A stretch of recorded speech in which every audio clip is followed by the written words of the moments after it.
तो दर्शक बंधु मैंने बर्षिले विराट कोहली और ऋतुराज गायकवाड़ और दुई जण मारिदेले शतक विराट कोहली और ऋतुराज गायकवाड़। कारण आज रायपुर में खेल द्वितीय ओडिया मैच रे रोकर जलवा देखा मिलला नहीं, किंतु रोक जगह आज रुखर दबदबा देखा मिला रायपुर मैदान में। ऋतुराज गायकवाड़ और विराट कोहली धोईदेले साउथ अफ्रिका बॉलर्स को। प्रथम तो साउथ अफ्रिका आज टॉस जीतिकी बॉलिंग निष्पत्ति नेला द्वितीय ओडिया मैच रे। तो आज कैप्टेन तेम्बा बाबुमा थे कैप्टेन साउथ अफ्रिकार, तो पुनर्बार आउ थे फेरी कैप्टेन तेम्बा साउथ अफ्रिका को लीड करने जे प्रथम ओडिया मैच खेली नथिले। आरंभरू साउथ अफ्रिका बॉलर्स आज निजर लाइन लेंथ भूलीगले, खाली व्हाइट उपर व्हाइट फिंगी चलले और रोहित शर्मा और यशस्वी जायसवाल ओपनिंग रे आसी यार सुजोग उठाइले। जायसवाल तो आरंभरू आसी प्रथम 2 बॉल चौका लगेदेले, तापर रोहित शर्मा भी मोमेंटम नहीं गले धीरे धीरे आ गोटे ओभर तो 3टा चौका मारिदेले रोहित शर्मा। किंतु आउ गोटे चौका मारिया जाए हिटमैन रोहित कैच आउट हो गले कीपर हाथ में। 8टा बॉल 14 रन करके रोहित आउट हो गले Nandare burger over. Bharat 40 run में पहुंच सारी प्रथम विकेट हरला। आउे विराट कोहली आसिले आ प्रथम बॉल छक्का लगेदेले। निज इनिंग्स को आरंभ कले छक्कू विराट कोहली। विराट आज आरंभरू सेट होकर आसते। विराट तो छक्का मारिले ही एणिक पर ओभर जायसवाल भी गोटे छक्का लगेदेले, किंतु आउ गोटे छक्का मारिया जाए कैच आउट हो गले जायसवाल। यशस्वी जायसवाल 38 बॉल 22 रन करके आउट हेले यानसेन ओभर रे। भारत 62 रन में 2टा विकेट हरला। तापर ऋतुराज गायकवाड़ आसिले और सी आसिक चौका लगेदेले और निजर खाता खोलिले। तापर तो विराट को रोकिया मुस्किल हो जाता।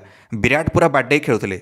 विराट गोटे शॉट एमती खेलिले जे सीधा साइड्रु बिजुली गति में पार होगला ऋतुराज गायकवाड़ को हाथ साइड्रु। विराट और ऋतुराज गायकवाड़ मिसिकी भारत स्कोर को 100 रन पार करदेले 17 ओभर। दुई जन भितर 50 रन पार्टनरशिप होगला। धीरे धीरे विराट और ऋतुराज निजर 50 रन संपन्न कले। जमीती मारुले ऋतुराज गायकवाड़ और विराट कोहली सेमती रनिंग बिटवीन द विकेट्स भी बढ़िया करते। डबल रन जगह 3 रन नहीं जाते दुई जन। देखु देखु 100 रन पार्टनरशिप होगला विराट और ऋतुराज भितर। भारत स्कोर 172 रन में पहुंच जाता मात्र 26 ओभर। तापर ऋतुराज गायकवाड़ धोईदेले स्पिनर केशव महाराज को। तो केशव महाराज को गोटे ओभर छक्का और 2टा चौका लगेदेले लागा लगी। भारत स्कोर 221 रन में पहुंच जाता। ऋतुराज गायकवाड़ 92 रन थे से विराट कोहली मारदेले गोटे छक्का और पहुँची गले 79 रन रे। को भी साउथ अफ्रिका बॉलर्स को बॉलिंग काम दौनला। कैप्टेन तेम्बा चिंतार थे केमती विराट और ऋतुराज को आउट कराव। एणिकी ऋतुराज गायकवाड़ निज शतक लगेदेले बैक टू बैक 2टा चौका लगे। ऋतुराज गायकवाड़ एटा थिला प्रथम ओडिआई शतक। विराट कोहली बहुत खुशी थे गायकवाड़ शतकरू। एणिकी शाबाशी देले विराट कोहली गायकवाड़ को तांकर प्रथम ओडिआई शतक पई। भारत स्कोर 33 ओभर 247 रन में पहुंच जाता। तापर ऋतुराज गायकवाड़ कैच आउट होगले 105 रन करके एणिकी 83टा बॉल खेलते ऋतुराज गायकवाड़। दर्शक बंधु मैंने साउथ अफ्रिका खेली भी शाबाशी देले ऋतुराज गायकवाड़ को इनिंग्स पई। भारत डगआउट भी स्टैंडिंग ओवेशन देला ऋतुराज गायकवाड़ को प्रथम ओडिआई शतक पई। विराट कोहली और ऋतुराज गायकवाड़ पूरा टेम्पलेट सेट कले भारत में आ 195 रन पार्टनरशिप करें। तापर आसला विराट कोहली शतक। बैक टू बैक 2टा शतक मारिबार सफल हेले विराट कोहली। प्रथम ओडिआई 135 करते आई मैच रे कले 102 रन मात्र 93 बॉल। तापर विराट कोहली कैच आउट होगले। एणिकी विराट और ऋतुराज गायकवाड़ भारत को मजबूत स्थिति में पहुंचाई सारी। आ विराट आउट है भारत 284 रन में पहुंच जाता 40 ओभर। एणिकी विराट कोहली बैट उठे धन्यवाद जनइले रायपुर दर्शकों को मैच देखापी आसवर। तापर इनिंग्स टिके धिमेई गला कारण वाशिंगटन सुंदर आसिकी गोटे ओभर खाईगले। एणिकी पर ओभर मात्र 1 रन करके रनआउट होगले वाशिंगटन सुंदर फिल्डर हाथ में बॉल मारिकी दौड़िकी पलाउले किंतु रनआउट होगले। कैप्टेन केएल राहुल रागिगले कहले रन तो नाला दौड़ुलु कुआड़े। एणिकी 299 रन में 5 विकेट हरईदेला भारत। तापर जाडेजा और केएल राहुल क्रिजे थे। तो केएल राहुल और जाडेजा एकमात्र बैट्समैन थे या सब बॉलर थे। तो केएल राहुल तापर बाडे खेलिले किंतु अन्यपटे जाडेजा धिमेई जाइथिले। केएल राहुल धुआंधार 23 बॉल 66 रन इनिंग्स खेलिले जहाँ जो भारत निर्धारित 50 ओभर 358 रन में पहुँचीगला। भारत 30 रु 40 रन अधिका करता किंतु जाडेजा 27 बॉल खेलिकी 24 रन ही करें। एवं 359 रन टार्गेट थिला साउथ अफ्रिका आगे किंतु सेकेंड इनिंग्स ड्यू पड़ो साउथ अफ्रिका बैटिंग रे जार फायदा साउथ अफ्रिका को हम कारण ओदा हम ड्यू जो बॉल और बॉलिंग कर असुविधा हम भारतीय बॉलर्स को। और आरंभरू साउथ अफ्रिका बैटर्स मैंने बाडे खेलिले। हर्षित राणा को तो 3टा चौका लगेदेले एडन मार्क्रम गोटे ओभर आरंभरू। जो हर्षित निजर प्रथम ओवर बॉलिंग करने आसिले किंतु अर्शदीप सिंह नहीं गले प्रथम विकेट। ओपनर क्विंटन डिकक को विदा करदे 8 रन में अर्शदीप सिंह। से साउथ अफ्रिका 26 रन थिला और निजर प्रथम विकेट हरैला। एवं कैप्टेन बाबुमा और एडन मार्क्रम ये 2 जन पार्टनरशिप करें।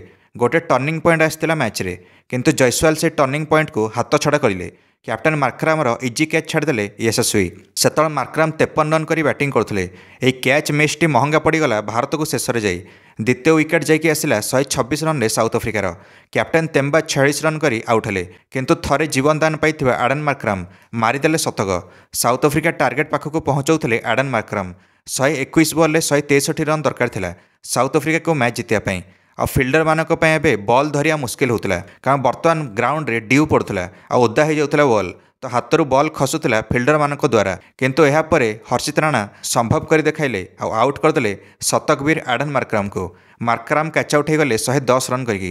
भारत हाथ में एबे भी मोमेंटम थिला। साउथ अफ्रिका को 90 बॉल 133 रन दरकार थिला किंतु ब्रिड्जे आउ डुआल ब्राविस धुआंधार माड मारे एठू हर्षित राणा को तो 2टा छक्का लगेदे डुआल ब्राविस आउ टार्गेट पाखक आसला साउथ अफ्रिका। एवं 72 बॉल 100 रन दरकार थिला साउथ अफ्रिका को मैच जितने आ ब्रिड्जे भी अर्धशतक करें डुआल ब्राविस भी अर्धशतक। एवं डुआल ब्राविस को कैच आउट करदे कुलदीप यादव किंतु साउथ अफ्रिका धीरे धीरे आगक बढ़ुला आउ साउथ अफ्रिका स्कोर आ बहुत पाखक पहुँचुला। एबे मात्र 40 बॉल 45 रन ही दरकार थिला।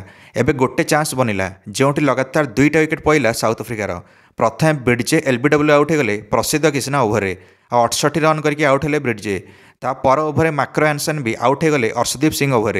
माक्रो एनसन कैच आउट हेले 2 रन करके किंतु माड एवं जारी थिला जहाद्वारा साउथ अफ्रिका रनर बॉल पहुँचीगला।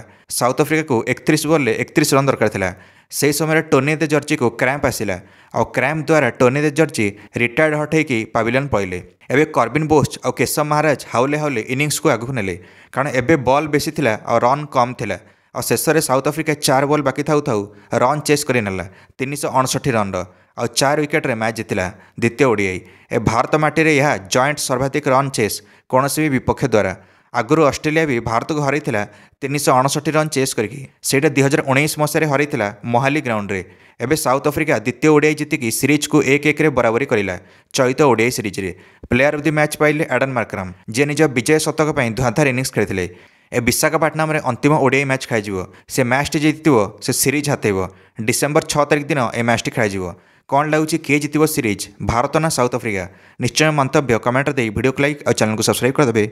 समस्त क्रिकेट अपडेट्स धन्यवाद।